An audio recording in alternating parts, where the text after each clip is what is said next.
Hello guys, welcome to my channel. আবার চলে এসেছি একটি ভিডিও নিয়ে। আমরা আজকে চলে এসেছি মহামণি মন্দির, যা পাহাড়তলিতে অবস্থিত। এখন মহামণি মন্দিরটি আপনাদেরকে আমরা দর্শন করে দেখাবো। চলেন ভিতরে যাওয়া যাক। এখন চলে যাচ্ছি মন্দিরের ভেতরে। দেখুন মন্দিরের বাহিরের পরিবেশটি অনেক সুন্দর।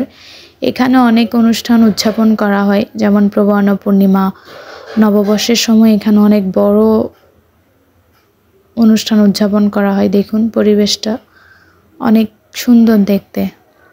আমরা এখন চলে যাব মন্দিরের ভেতরে। যাওয়া যাক।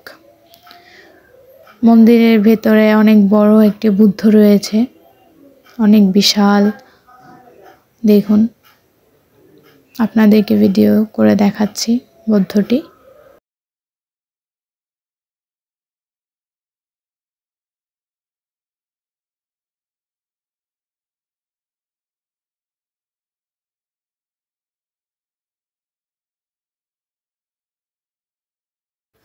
আমরা এখন চলে যাচ্ছি বোধিবৃক্ষের নিচে, যেখানে 28টি বুদ্ধ রাখা হয়েছে।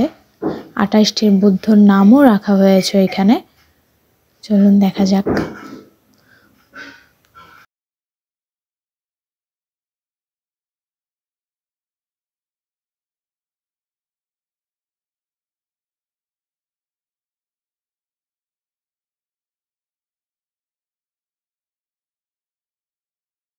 বোধিবৃক্ষের পাশে রাখা হয়েছে ছোট একটি বুদ্ধ।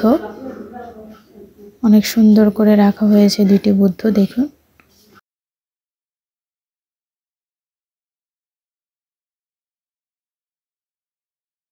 এখন চলে যাচ্ছি আরেকটি বিহারের ভেতরে। দেখুন, সেখানে বুদ্ধটি অনেক বড়।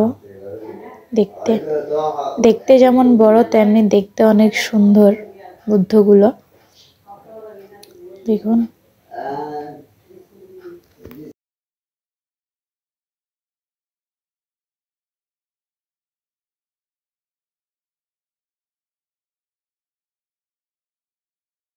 ভেতরের পরিবেশ যেমন সুন্দর, বাহিরের পরিবেশটিও দেখুন কি সুন্দর দেখতে। চলে যাচ্ছি ভেতরে। ভিতরের দৃশ্যটা দেখুন অনেক সুন্দর। এখানে ভান্তেরা বসে দেশনা দেয় নানা ধরনের অনুষ্ঠান হলে।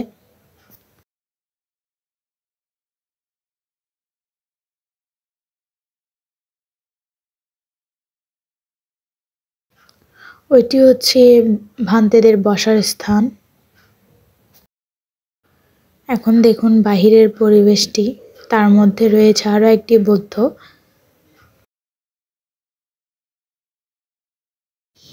এখানে বাহিরে আরো নানা ধরনের বুদ্ধ রাখা হয়েছে, যেগুলো দেখতে মনোরম সুন্দর। বাহিরের পরিবেশটিও দেখতে অনেক সুন্দর।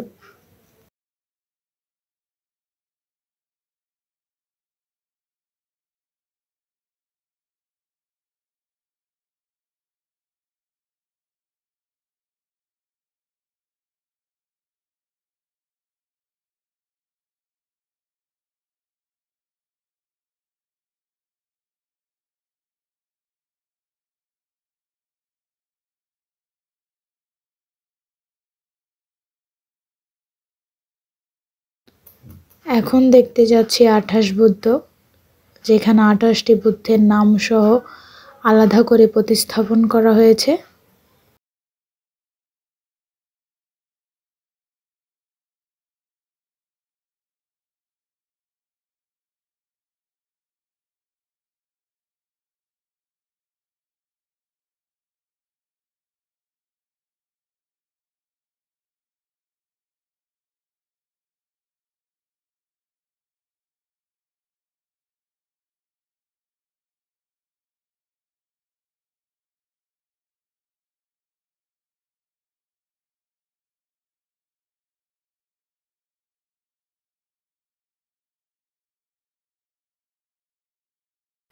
আজকের ভিডিওটি এই পর্যন্ত। সবাই ভালো থাকবেন, সুস্থ থাকবেন, আর আমার ভিডিওতে লাইক, কমেন্ট, একটি শেয়ার করে দেবেন।